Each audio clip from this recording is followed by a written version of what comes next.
So I thought, hey, what's better than do than travel around the top and try to send me a big year record? It was like such a thrilling experience. Finally executing the big year, everything's come together. Honestly, looking back, I'm pretty happy with my strategy.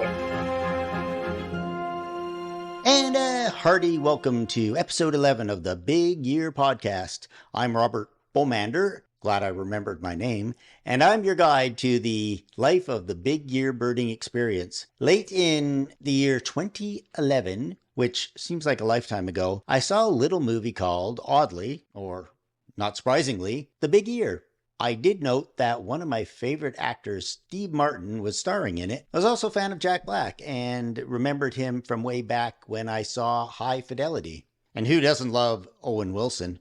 I don't. No, everybody does. Not me. You love him. Okay. So I told Sue that I'd like to see it, and from the previews, I just thought it was like another buddy movie. Sue didn't let on that it was actually about birding, or I may not have gone. But we did go, and by the time the protagonists got to the island of Attu, I was so drawn into the prospect of big years that I could see myself doing that. Keep in mind, at the time, I was not a birder and had only ever used binoculars at the racetrack. When during the credits, they showed all of the birds Owen Wilson's character had seen with the Guster song, "This Could All Be Yours Someday," I was pretty much hooked. I had remembered that Sue had the book The Big Year by Mark Obmasic from the library, and I really hadn't given it a second thought. Now I had to read the book. Well, listen to the audiobook. I love audiobooks. Even while listening to the book, I was secretly planning a big year. Not a full-out ABA plus Attu version, but a smaller big year,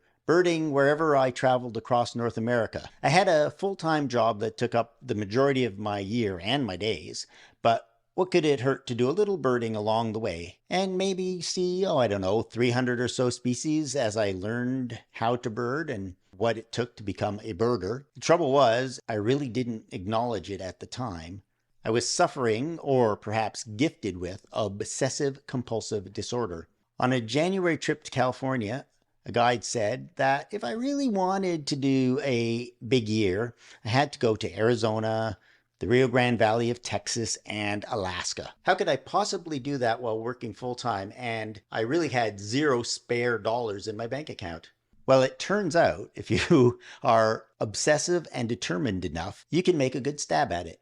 At the end of the year, I was thousands of dollars in debt, but had seen 600 species. Last year, I completed a Canada big year. According to eBird, I finished one short of the all-time record, but they don't include the Indian Peafowl that live and breed in Victoria, British Columbia. And if that darn Limpkin had just flown far enough across the Niagara River into Canadian airspace, I'd have counted 458 species for my Canada big year and would have had the all-time record. Woe is me. But ifs and buts, as my mother used to say. However, in Ontario, in 2022, one young man did break a record. Kiah Jasper, at the age of just 20, I'm 63, so yeah, just 20, broke the all-time record for an Ontario big year.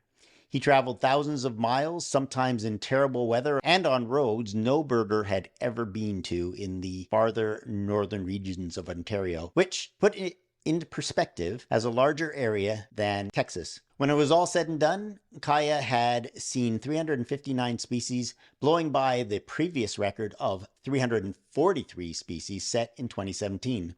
So it's not a coincidence that Kiah is the final guest on my 5-part series on the birders of the Ontario 2022 big year. But first, an apology. This episode was recorded back in early 2023 and was one of the first I recorded before I had my proper recording setup. Totally my fault. In fact, I should have been sacked right on the spot for failing to make my podcast sound better early on. But I have persevered, and using all manner of sound adjusting audio tools, I have tinkered with and massaged this recording into something you may be able to listen to and understand. I thank you in advance for your understanding. Well, how else can I thank you since I am saying this before even finishing the final edit? Well, once again, as you see, the OCD and ADHD have reared its ugly head and have caused me to go on and on and on. So in addition to the apology for the sound recording, now I have to apologize for the length of this introduction and promise to make the summary at the end just as long. Just a much, much shorter. Yes, shorter. Thank you, and I hope you have enjoyed today's episode. It was great to talk to Kiah. Oh, what? Sorry. Sue says I haven't actually played the interview. Never mind. So, in addition to my apology for the sound and the long-winded introduction, I'm sorry that I almost forgot to play the actual interview. With that said, I will bid you adieu and will be back in about 30 minutes. Please enjoy. So, welcome to the Big Year Podcast, and with me today is my special guest, Kiah Jasper, who set the record for Ontario for a big year with 359 species. Welcome to the show, Kiah. Hey, Rob. Great to be here. Thank you for joining me. It's been a lot of fun following the Ontario Big Year birders while I've been traipsing across Canada last year. And in kind of a nice little bit of serendipity, both of us won our respective big years. I topped Canada and you topped Ontario. But you set a new record, which must have been pretty exciting for you. Yeah, it was such a thrilling experience planning and then finally executing the big year and having everything come together. Finally coming breaking record in October. It was a crazy experience.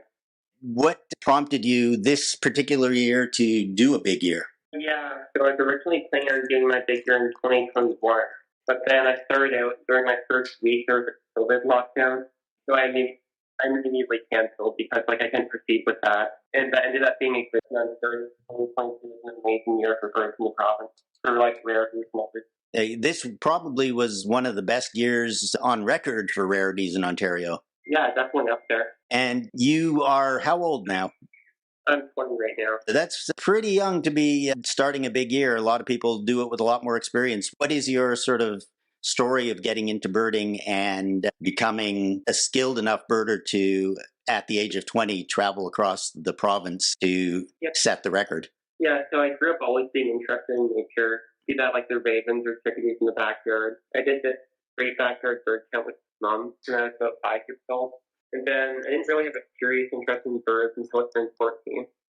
My neighbor bought me a point and shoot camera, and I started photographing all the birds around me. And I wanted to know what they were. And that led me to discover golden eagles and wintering snowy owls. I met a fellow young birder, and we attended the OCO Young Birders Camp in Algonquin Park. First year at Apple Hill. And that was my first real sense, hearing about competitive birding. That was in 2017. After that, I watched the big year movie, I read all the books I could find. I always thought it was a cool idea. So I couldn't say I committed to doing one until 2020 because I realized it has been fun for high school before I continued on with my life. So I thought, hey, what better thing to do than travel around the province and try to set a new big year record? It was a relief that I had broken the record, but at the same time, there's two other birders hot on my tail. And when you went into this year, did you have, obviously you had a plan, but did you have a budget that you were going to stick to, or was it do it as you went and pay for it later? Yeah, so then during the summer months, I worked as much as I could make working through my budget for the fall. And that worked out pretty well. But one thing I know from the past, working and trying to do a big year is not the easiest thing in the world. And budgeting is probably the most difficult part of the whole extravaganza. Yeah, there's a lot of birding trips that are easier to budget for. You have hotel rates and roughly how much things are going to be. So, for a big year, it's tough to budget. Gas prices this last year were horrible. I remember that because I found gas prices in various parts of the country by summer were twice what I was paying in January, and that certainly cut into my budget as well. Yeah, and on top of that, you really can't budget for any birds. Some require 4, 5, 6 trips. They may be 5, 10 hours away. That's never how much driving you're really going to have to do until it all starts to pan out.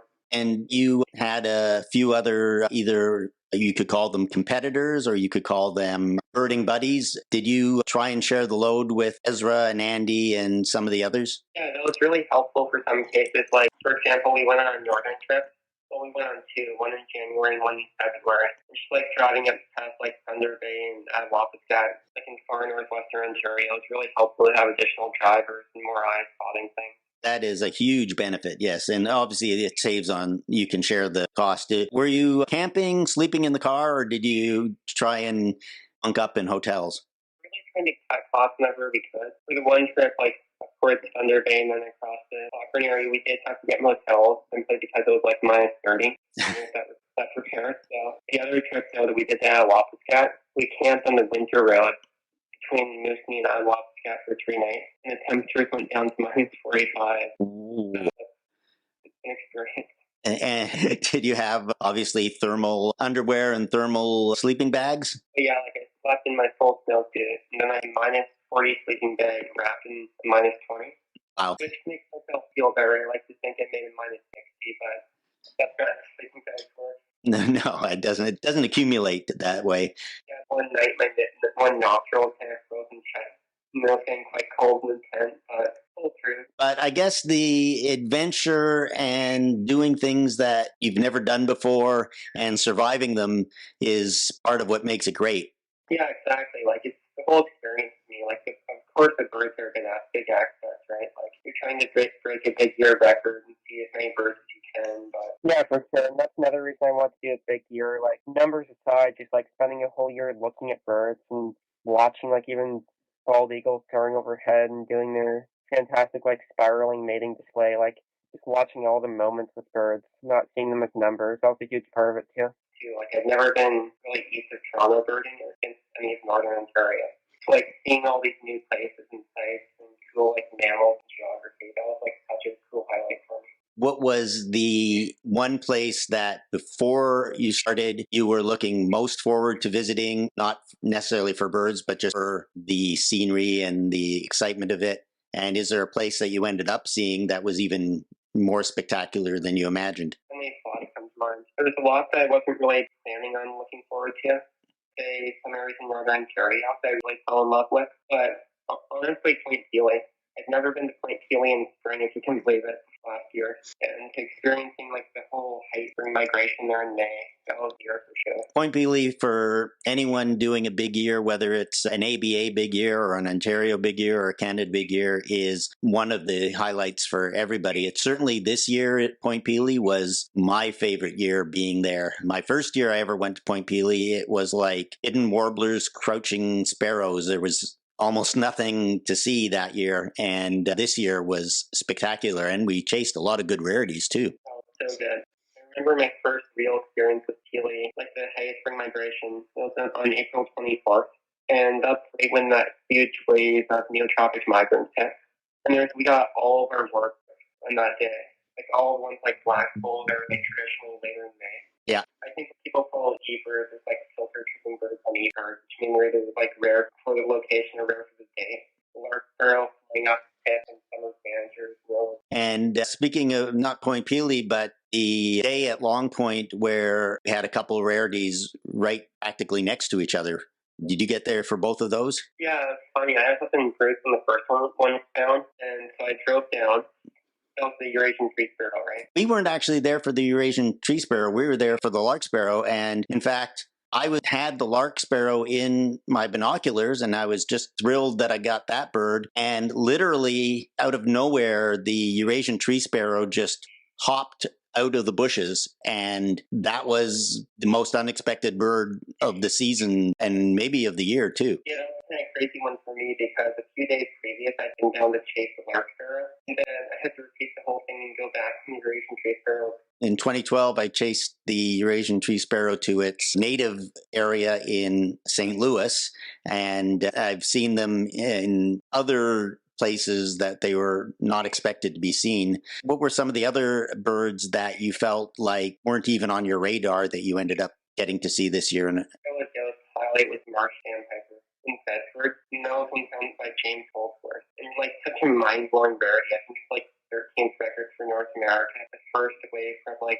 Alaska and California, and the first to Canada too. Like both on no one's radar for a first to Ontario. That was an exciting bird. I was in Vancouver and had a flight scheduled 2 days later, and I got on the phone and switched my flight to the next morning and was worried that I was not going to get there on time. And luckily it all worked out, and it's actually stayed a couple of extra days. I was there in pouring rain. It didn't get a very good picture, but I got a kind of a grainy video. How was your picture of the marsh sandpiper? Fairly decent, but I was definitely feeling that bird. And it was only like maybe 2 hours before sunset. Right. So I won't really disclose the deep I drilled at, but it was definitely the most intense chase. Sometimes we don't want to talk about how fast we drove. When I got there, I watched the bird for a while in the middle of the lagoon there. It's not great views, but I got some like cool flight shots. And then it circled up really high and disappeared in the northwest. And never came back. And we're like, oh no one's going to see this bird after us. Oh. And sure enough, it goes back. So we're pretty proud, but thanks for you guys. I don't suppose anyone who's doing the Ontario Big Years missed it? Yeah, no one missed it. And some of the places you went to up north, what were some of your target birds? Yeah, so when we did an Ontario Big Year, kind of the goal is you want to get all the owls out of the way, all the finches, and like the northern woodpeckers and grouse. So spruce grouse, sharp-tailed grouse, and like the tough ones like great gray owl, northern hawk owl, and American three-toed woodpecker. Mm-hmm. Get out of the way early, and also we red full in case it's bad winter. Yeah, I only saw one the entire year. Yeah, I think I only saw a few too.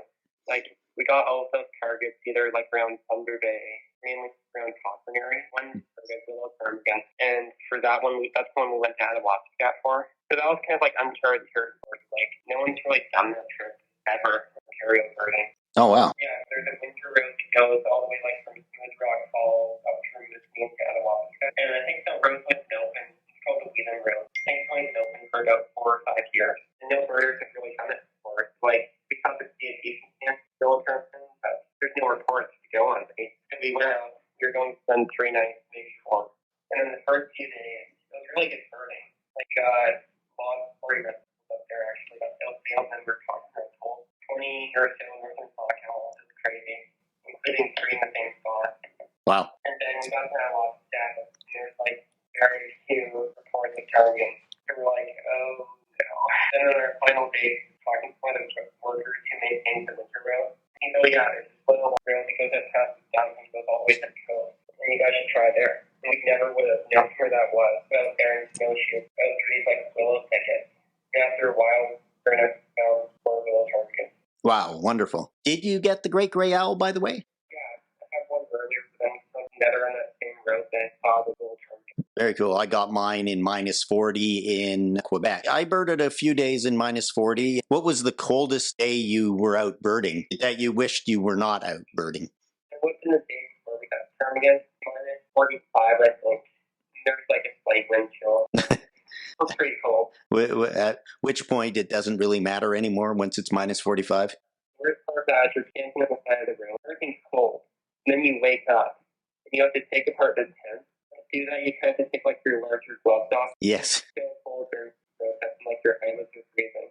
Then you get in the car, but the car is so cold it doesn't warm up for an hour. And this hour of being like so cold, just waiting to be warm. So that's definitely the worst. From my experience, when you're 20, that it's not as bad as when you're 60, that's for sure. I had to purchase heated mittens, which got me through some of the worst, coldest days that I birded in. And Baffin Island boots that are rated to -60. Yeah, I think on that road I drove, I do make rates around, they're rated to a certain temperature. They're not actually too good for it. It's like more of an advertising thing. My feet were certainly cold for the majority. Was there any point in the year where you just thought, especially on some of the trips that you did by yourself, that you thought, what the heck did I get myself into?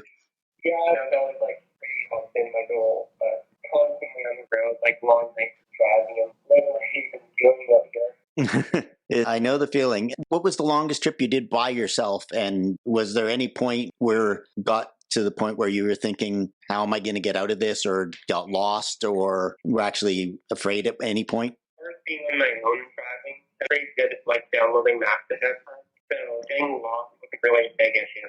I'd say honestly, like, you probably know this too, like from experience. Being on the road, the biggest issue is fatigue.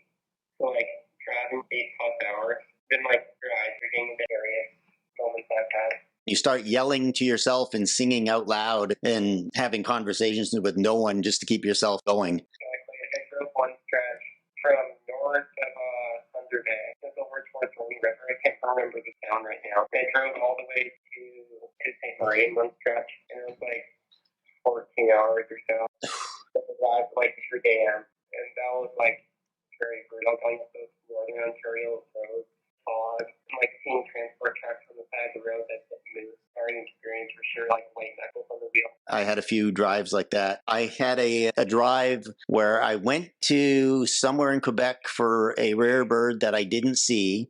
And then while I was there, 5 different people contacted me that the Steller's sea eagle had returned and shown up in New Brunswick. And at that point, I looked at the GPS and it said 7 hours. And I thought, oh, that's only 7 hours. I can do it.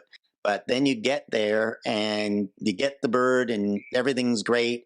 And then you set your GPS for home and you realize that you're 17 and a half hours from home. That was a daunting experience. Yeah, I've certainly been there before, but yeah, still envy for the whole Canada scale. It's something that you may consider doing someday. Or is this your one big year and you're happy with what you did and you don't need to do it again? I don't really have any plans to do it again.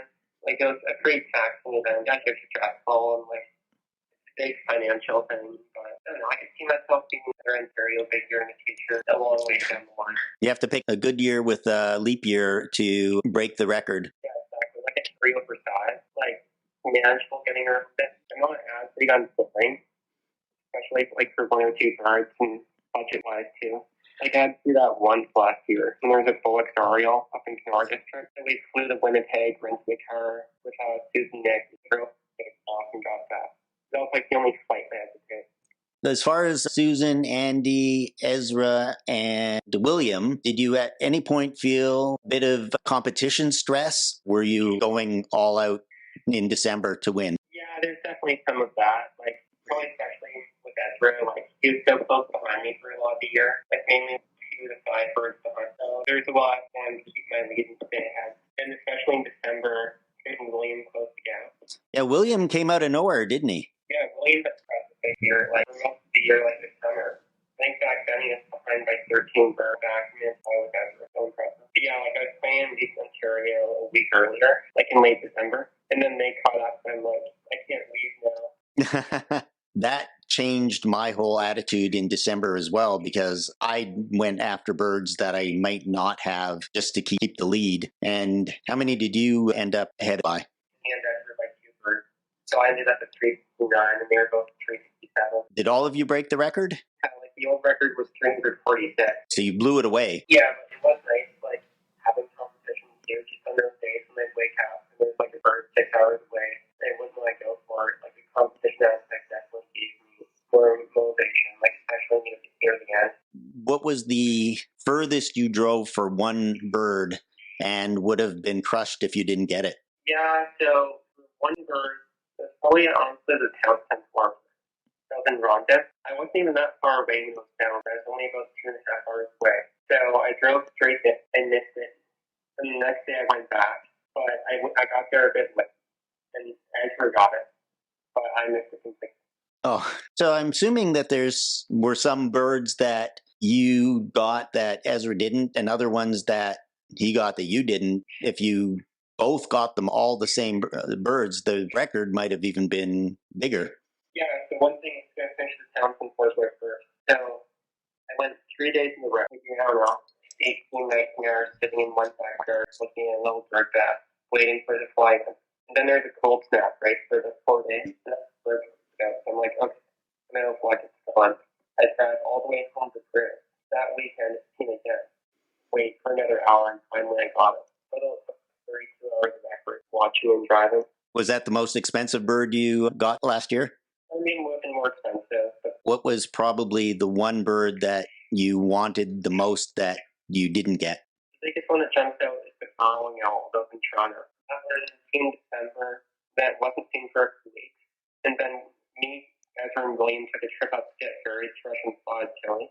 Northern, second day up there, the burrowing owl seen in Toronto.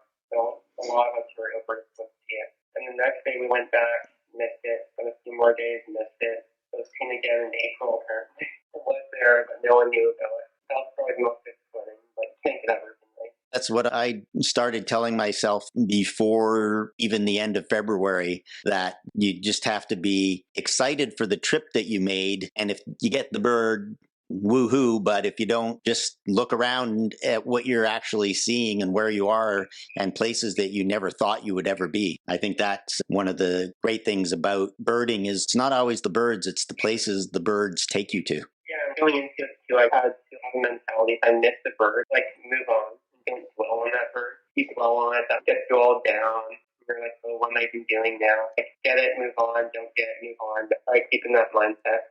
But yeah, like you said before, if there are things like I could get that I had, like I could have got a higher total. And there's definitely a few, but like honestly looking back, I'm pretty happy with my strategy and like how things could have got.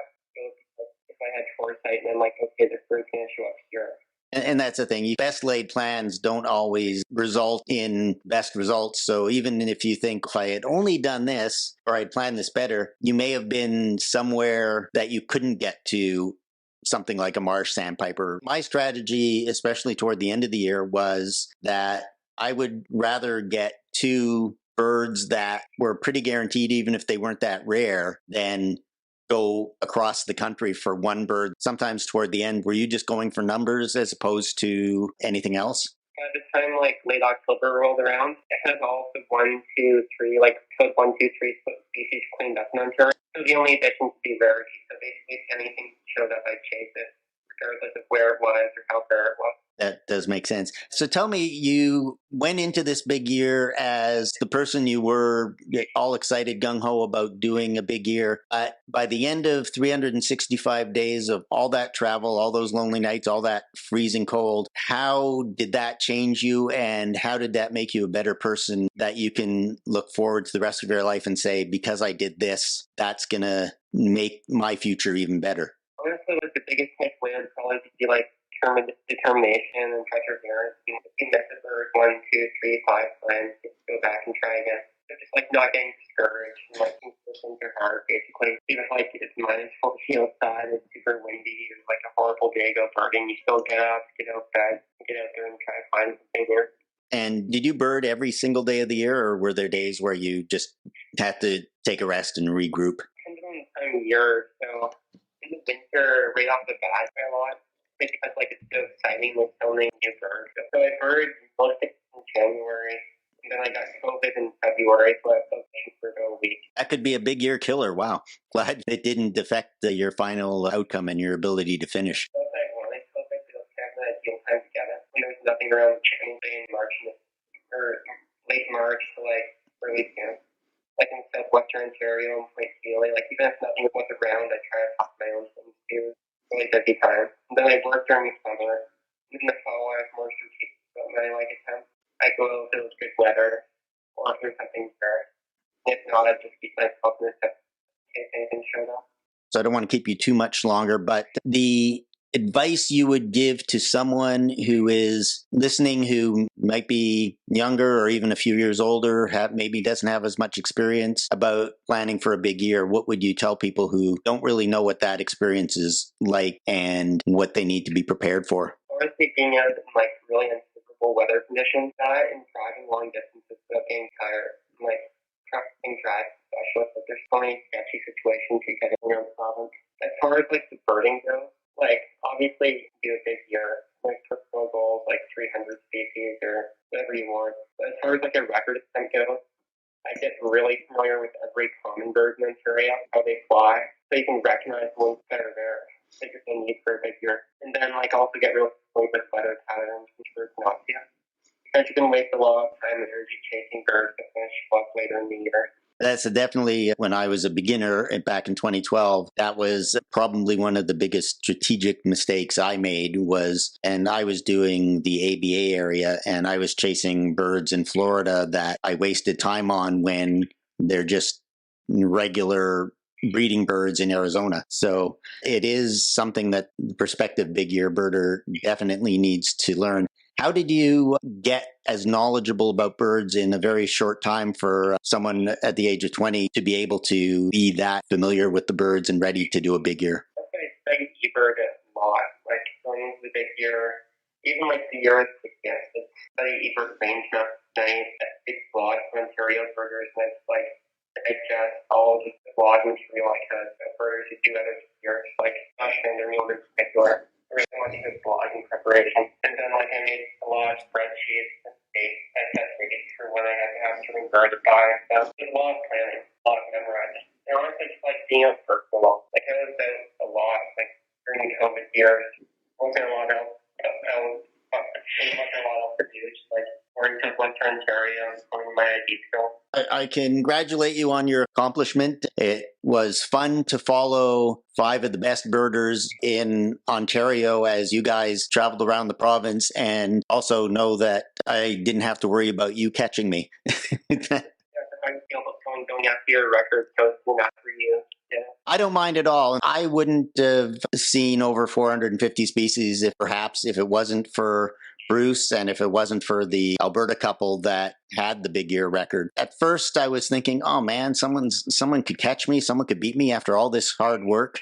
And then I thought, this is what you need. As you said, you need the competition. You need someone on your tail to spur you to do things you may never have done. And then you get to the point as where, when am I ever going to be at 450 species again?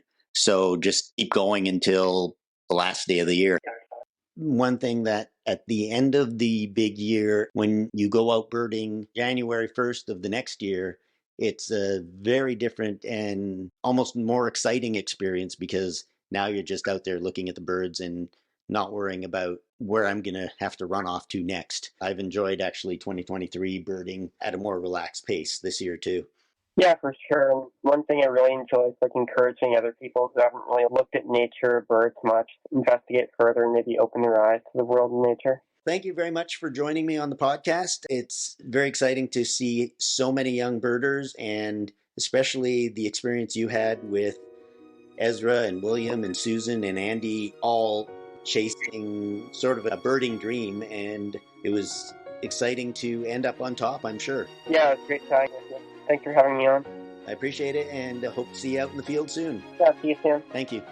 Bye-bye. Once again, I'd like to thank not just Kiah, but Susan, Andy, William, and Ezra for joining me on this look back at the 2022 Ontario Big Year with the Ontario Big Five, as I like to call them. I don't think anyone else does. These are young, knowledgeable, and determined birders who chased not just birds, but their birding dreams too.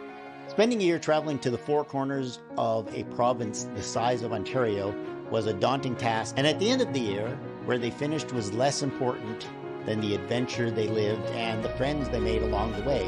Not to mention all the amazing places they got to visit during the course of the year. Ontario was definitely theirs to discover. Coming up later this year, I'll be talking to a couple of other birders who have done Ontario Big Years. But next month, we will be returning to the ABA area and getting to know Tiffany Kirsten, who set the record for a lower 48 big year. Her accomplishment was nothing short of amazing, seeing 726 species in the continental U.S. on a limited budget and facing a turning point in her life. Her story is both fascinating and inspiring. So join me on Monday, October 2nd for episode 12 of the Big Year podcast. As always, I will look forward to having the opportunity to share with you why I have such a passion for this crazy pastime. Birding can truly be a transforming experience. Until then, as always, may the birds be with you. I congratulate you on your accomplishment. We will be returning to the ABA area.